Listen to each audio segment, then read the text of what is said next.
conditions, le sous-titre est un peu impressionnant, les conditions sémiotiques d'une reconstruction.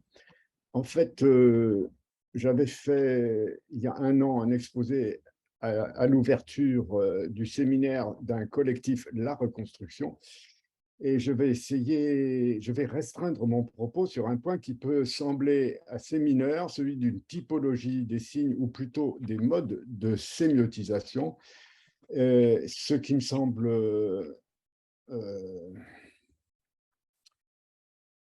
important parce que plusieurs exposés ont abordé cette question cet après-midi. Alors, plus que d'autres, la sémiotique humaine comporte une diversité qui se traduit dans la diversité des systèmes, des pratiques et des cultures. Ce qui veut dire que tout objet culturel est polysémiotique et que les sémiotiques fondées sur des canaux sensoriels ont tendance à négliger cette forme de complexité. Vous voyez, on fait sémiotique visuelle, auditive, etc. Mais en fait, ces canaux, je ne dis pas qu'ils sont, qu'ils sont inutiles, mais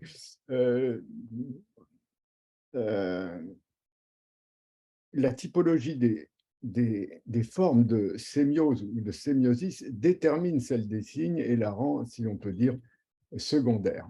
Alors, il me semble que la distinction entre symboles linguistiques et signaux est d'autant plus cruciale que deux formes de réduction des symboles aux signaux sont en cours. J'entends symbole au sens de Saussure, hein, le symbole linguistique, mais en l'étendant à d'autres domaines qui peuvent être ceux de la musique ou de la peinture, par exemple.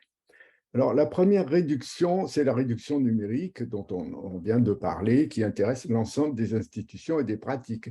Et elle sous-tend des projets complètement totalisants, les réseaux sémantiques, les ontologies, le web sémantique, et ce se traduit par des simplifications peut-être nécessaires, mais enfin des simplifications techniquement nécessaires que les simplifications algorithmiques. La deuxième réduction, c'est celle que vous connaissez, la destruction du concept de symbole linguistique par Derrida contre Saussure dans de la grammatologie en 66, et de la linguistique même, c'est-à-dire la réduction déconstructive après à, euh, a consisté, par exemple, chez Susan Sontag, dans Against Interpretation en 64, elle était d'ailleurs très proche de Derrida à ce moment-là, par délégitimer toute interprétation et par là toute sémiosis. Et il n'est pas étonnant de ce point de vue-là qu'on assiste au retour de spéculations cryptiques qui restaurent des signaux dont le code n'est accessible qu'à certaines identités sexuelles ou raciales. C'est la black astrologie ou des choses comme ça.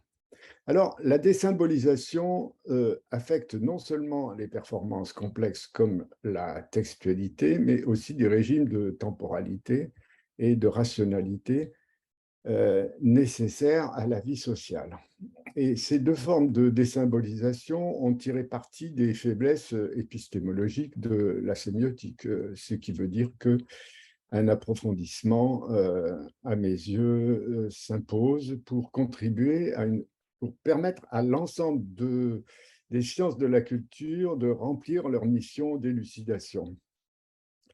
Vous savez que le symbole linguistique qui est constitué par la dualité signifiant, ce n'est pas du tout une contradiction, hein, c'est la même chose vue de deux points de vue différents. Hein. Et donc, on n'est pas dans le dualisme, et ça a été remplacé dans certains cas par le symbole formel, qui est en linguistique formelle, ou par l'indice ou la trace, par la philosophie déconstructive qui s'est imposée dans les humanités. Et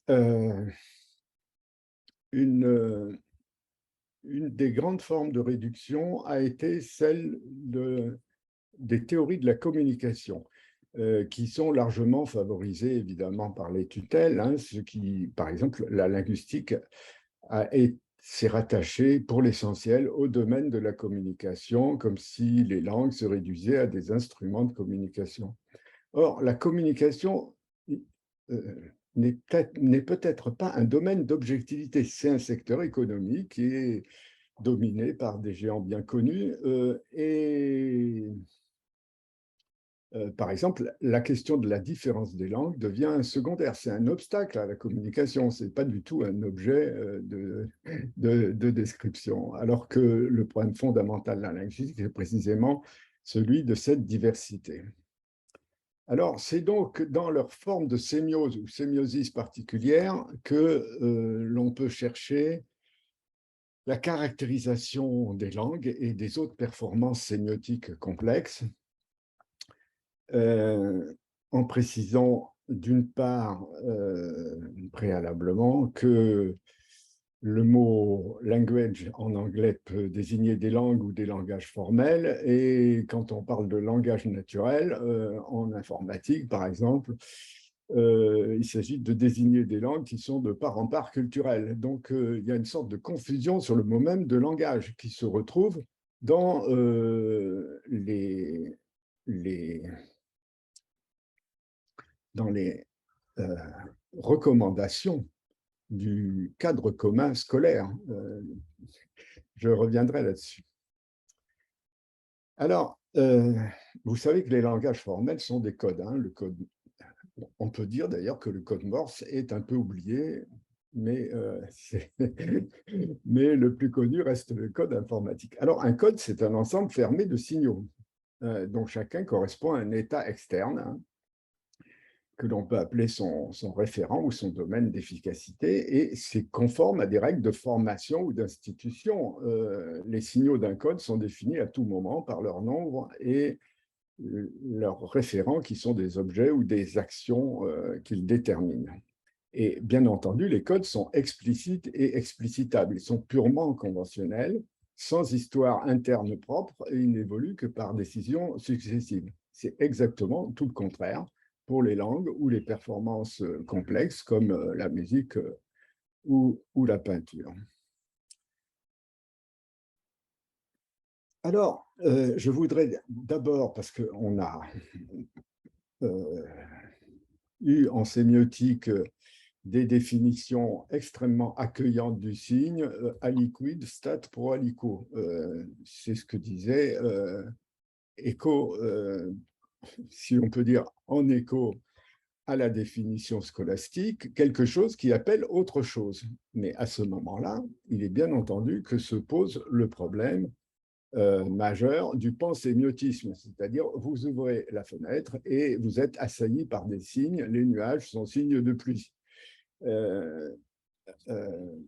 Alors, c'est évidemment accueillant, ça a permis à une certaine sémiotique de pouvoir parler de toute chose, mais c'est très dangereux de pouvoir parler de toute chose. Alors, une chose un fait que l'on néglige souvent, c'est que on croit que le signe linguistique ne relève que d'un unique statut sémiotique. Et les langues jouissent sans doute d'une sorte d'hétérogénéité. Par exemple, dans des conditions contextuelles et textuelles, comme vous le savez, ce qu'on appelle les lexies, disons, pour faire vite les mots, revêtent le statut linguistique de symbole saussurien. On est bien d'accord là-dessus. Mais dans d'autres conditions, ça peut revêtir le statut d'un signal. Par exemple, le signal feu peut parfaitement être remplacé. Il est tout à fait performatif dans un peloton d'exécution, mais il peut parfaitement être remplacé par un coup de sifflet ou par un geste. Et dans cette mesure, feu devient un signal et cesse d'être un mot du langage. Il peut être remplacé par autre chose. Et alors que les symboles linguistiques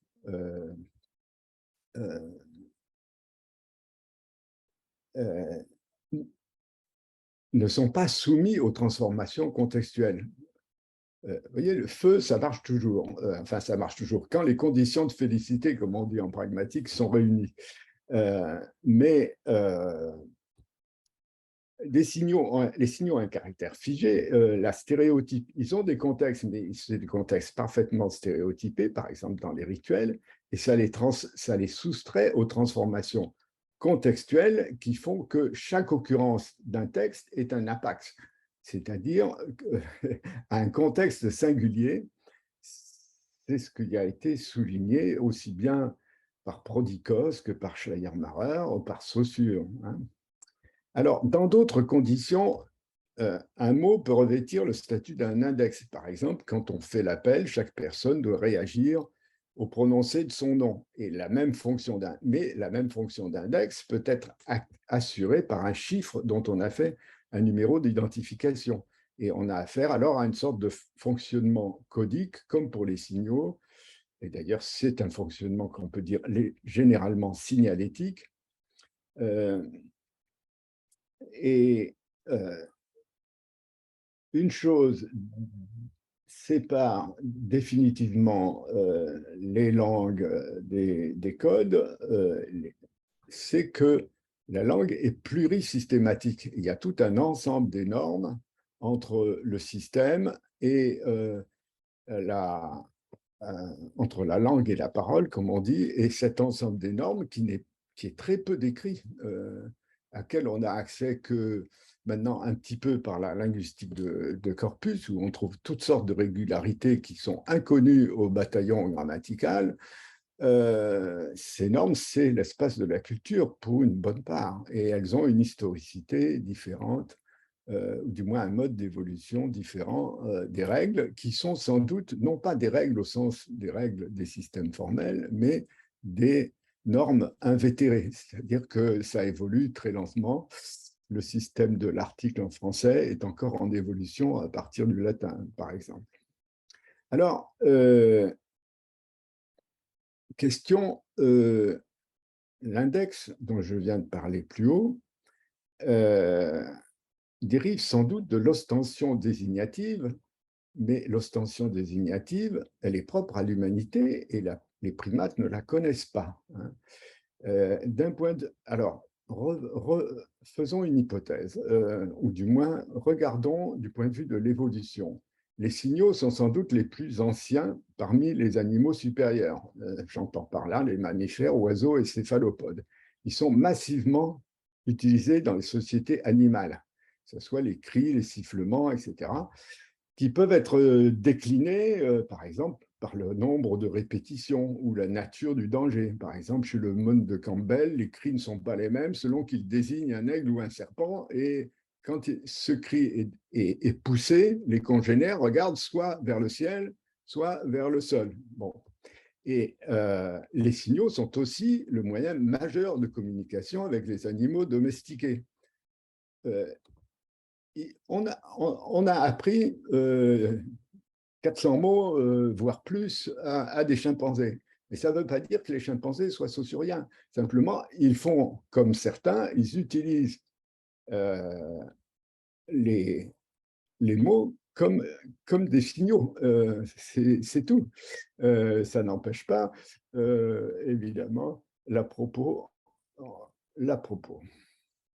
Alors, les index, eux, ne sont pas en usage chez les animaux supérieurs. Dès avant le stade linguistique proprement dit, c'est-à-dire la révolution cognitive du 18e mois, si j'ai bonne mémoire, le bébé commence des pointages d'objets à l'intention des adultes. Il pointe vers l'objet, il regarde l'adulte, et c'est la création d'un monde partagé. Ceci et pour moi, dans la mesure où c'est pour nous. Hein. Il y a une sorte de validation, c'est la garantie du signe. Et enfin, le symbole reste caractéristique des langues humaines pour deux raisons principales. La formation des paradigmes. Dans un code de signal, il y a un inventaire, mais il n'y a pas de paradigme. Et ces paradigmes structurent des inventaires de différences définitoires. Et par ailleurs, il y a la variabilité des contextes qui font de chaque appariement d'une expression et d'un contenu un événement unique. En revanche, le signal et l'index sont de pure expression. Ils ne sont pas associés à un signifié linguistique particulier, mais ils renvoient à un objet quelconque qui peut être un prédateur, un congénère, une proie, tout simplement. Alors, le signal peut faire l'objet d'un comportement quasi-réflexe. C'est ce que Russell appelait l'inférence animale. Et il se peut qu'il relève ainsi de la zone identitaire de l'entour des animaux supérieurs et des humains. Tandis que l'index permet un couplage avec la zone proximale, c'est-à-dire il est socialisé de ce point de vue-là. Il fait partie d'une négociation avec l'adulte. Et il peut être interprété par rapport à la situation immédiate, c'est-à-dire on ne voit pas de pointage quand l'adulte n'est pas là.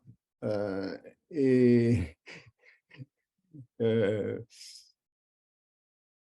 et enfin, le symbole permet d'accéder à la zone distale, ou plus exactement, la zone distale est constituée et instituée par des performances symboliques comme les textes ou autres performances, notamment scientifiques, artistiques ou religieuses. Bon, c'est pas, c'est ce que certains avaient appelé le monde 3. Enfin, il y a toutes sortes de théories là-dessus, chez Frege ou d'autres.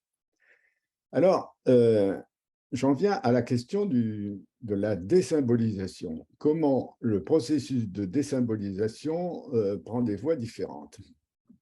Il n'y a pas seulement le fait de les remplacer. On peut utiliser, bien entendu, des langages formels, dont ultimement le code informatique, etc. Tout ça est très, très utile. Il y a eu des essais en linguistique pour, c'est ce que dit Quine, pour enrégimenter, le contenu linguistique dans des langages de prédicat du premier ordre dopés avec des opérateurs modaux, mais évidemment, dès qu'on en régimente, il y a des désertions massives. Mais une façon plus subtile et parfaitement généralisée consiste à diminuer l'importance théorique et pratique du fonctionnement symbolique pour privilégier les usages indexicaux ou simplement signalétiques des langues. Par exemple, je remercie Christian Tremblay d'avoir attiré mon attention là-dessus, le socle commun pour les écoles en France des compétences et des connaissances, parle des langages pour penser et communiquer. Ce domaine vise l'apprentissage de la langue française, des langues étrangères et, le cas échéant régional, des langages scientifiques, des langages informatiques. C'est mis sur le même plan que la langue. Et par rapport aux instructions précédentes, la notion de maîtrise de la langue, qui était soulignée encore en 2006, a complètement disparu. Cela me paraît non pas un symbole, mais un symptôme. Alors, il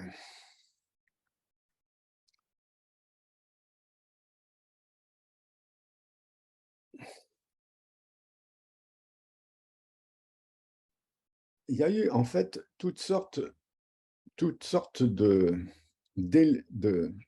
tentatives, la plupart réussies, qui ont préparé la désymbolisation numérique à laquelle on assiste. Bon, il y a eu, comme je vous l'ai dit, l'idée de comprendre les langues en leur substituant leur propre structure, la structure de certains langages formels, la F-structure chez Chomsky, par exemple. Bon. Il y a eu aussi les langues artificielles. Hein. Vous savez que Couturin en dénombrait 700 au début du siècle précédent. Et au fond, les émojis sont une telle langue. C'est une sorte d'idéographie qui est labellisée par Unicode. Et à l'heure actuelle, vous avez la moitié des messages professionnels qui contiennent au moins un emoji. Ça, c'est intéressant parce qu'on sort, on sort des langues là. Hein. Il y a les langues simplifiées, le latin sans flexion de Peano, par exemple, qui est un mathématicien de grande envergure, latino sine flexione. Il y a le Basic English de Ogden, qui est de 1936 à Shanghai. Il fait la première institut de Basic d'orthologie. Et ces langues simplifiées sont des langues sans corpus, sans histoire, sans diachronie, etc., etc. C'est-à-dire que, par exemple, il est difficile de faire sa cour dans un tel langage, il est possible de négocier un tarif. Vous voyez, c'est purement managérial. Et puis, il y a eu, et surtout, la terminologie qui a été la formation du programme terminologique qui vient un an avec les mêmes acteurs avant la formation du cercle de Vienne, et qui a été oublié par Eco dans son travail sur les langues parfaites, puisqu'il reprend en fait Coutura, qui écrivait avant la formation de la terminologie.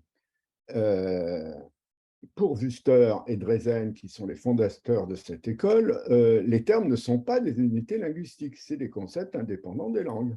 On est déjà en pleine terminologie cognitive. Ils ne sont figurés que par des mots pleins, ils n'ont pas d'ambiguïté, ils n'ont pas de contexte, ils n'ont pas d'évolution diachronique, ce sont des signaux référentiels univoques. Qu'est-ce que ça a donné? Ça a donné le mot-clé. Et le mot-clé, lui, il est là. Google en vend 6 millions tous les matins. Et il sert, c'est un leurre parfait. C'est-à-dire qu'on reconnaît des mots, mais ce ne sont pas des symboles. Ce sont des chaînes de caractères qui fonctionnent comme des signaux. Mais on a intériorisé ça. C'est-à-dire que maintenant, dans la lecture, qu'est-ce qu'on fait? On cherche les mots-clés. Enfin, je veux dire, on balaye les textes. On sait que on lit un document sur écran 20% plus vite et on mémorise 20% moins vite, 20% de moins.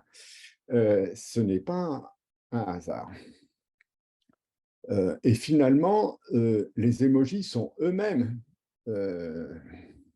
des termes, c'est-à-dire on a prouvé que le temps de reconnaissance d'une icône était proportionnel au nombre de syllabes des termes correspondants dans la langue. Vous voyez donc, on a là un nuage de tags qui permet de remplacer les performances symboliques par des documents et permet de remplacer les documents par des nuages de tags. C'est ce qu'on voit tous les jours, bien entendu. Alors,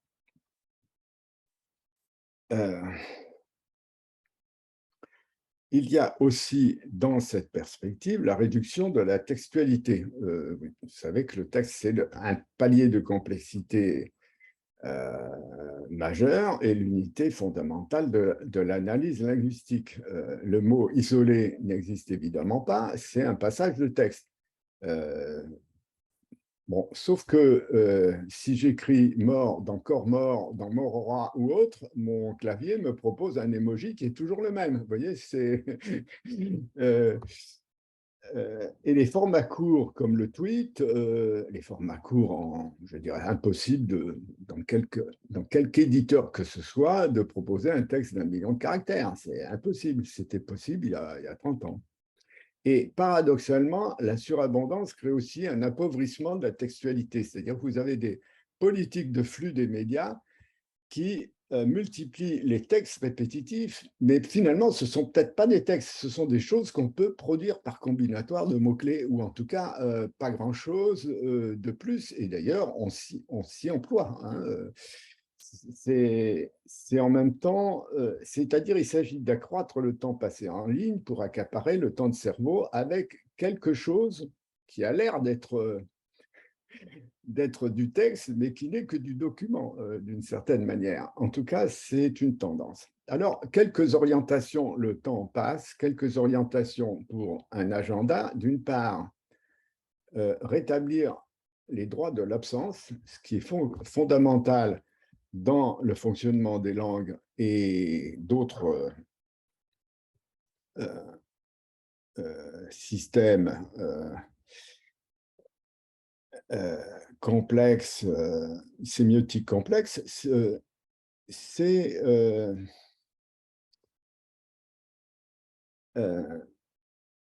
que leurs signes fonctionnent sur l'absence. C'est-à-dire que feu, par exemple, en poésie, le feu peut servir à évoquer l'eau, mais le commandement feu ne le permet pas.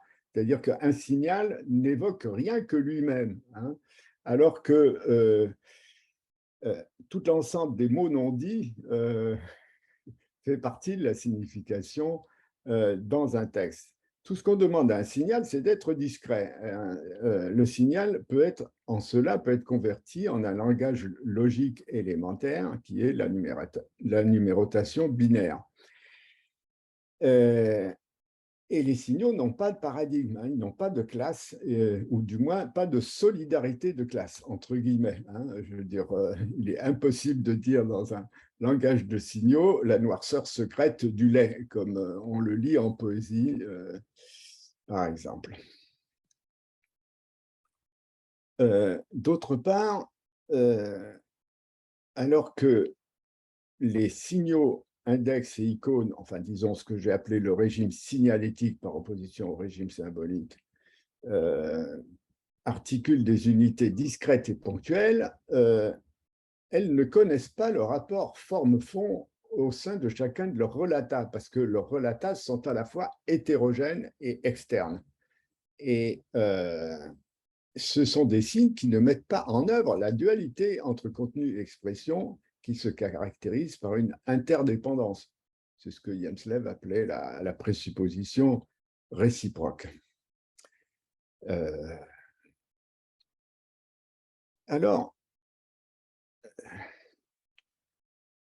Alors que les signaux sont toujours ponctuels et localisables, les formes symboliques, j'entends les formes sémiotiques, non pas les formes sémiotiques locales, comme les thèmes, acteurs, etc., sont susceptibles de différents régimes de manifestation compactes ou diffuses. Vous avez tout le problème des modes d'évolution. Par exemple, le staccato détaille les unités de première articulation alors que le legato les font. Vous voyez, il y a toutes sortes de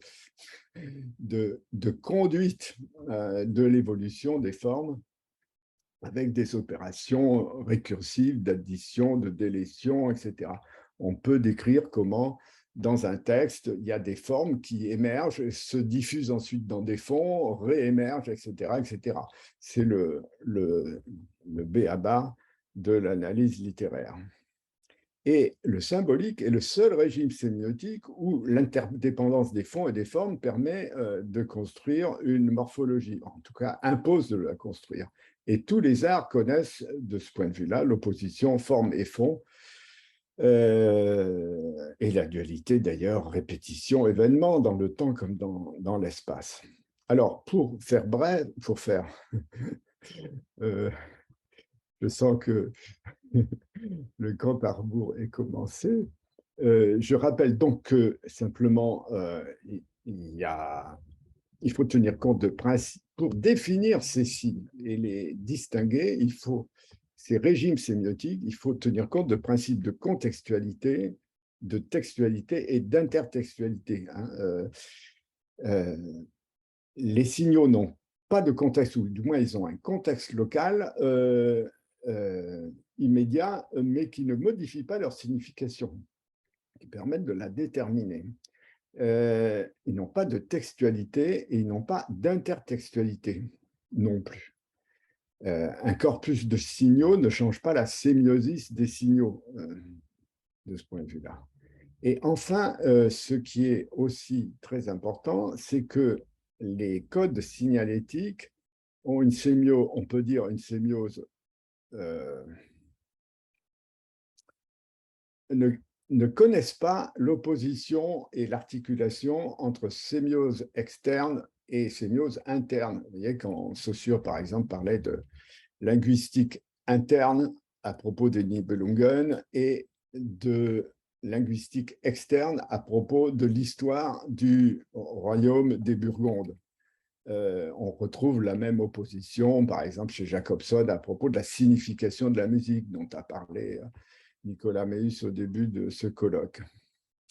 Et la question des arts se pose ici, bien entendu, c'est-à-dire il n'y a d'art que du symbolique en ce sens. Il n'y a pas d'œuvre de signaux. La musique, c'est le contraire des boîtes à rythme. La sérigraphie sérielle, c'est le contraire de la peinture, etc., etc. Ce qui veut dire que les systèmes symboliques, à la différence des codes signalétiques, permettent d'assumer l'aléatoire, c'est-à-dire de ménager la place de la création, notamment artistique, dans la mesure où précisément toute création, c'est exploiter l'aléatoire pour le soumettre d'ailleurs à des principes compositionnels, bien entendu. Et c'est la façon de transformer le hasard en liberté. Et là, on retrouve la question des Lumières qui nous a intéressés, y compris dans l'histoire de la, la théorie de Cassirer, celle de Laplanche, enfin la plupart des auteurs cités jusqu'ici. Merci de votre attention.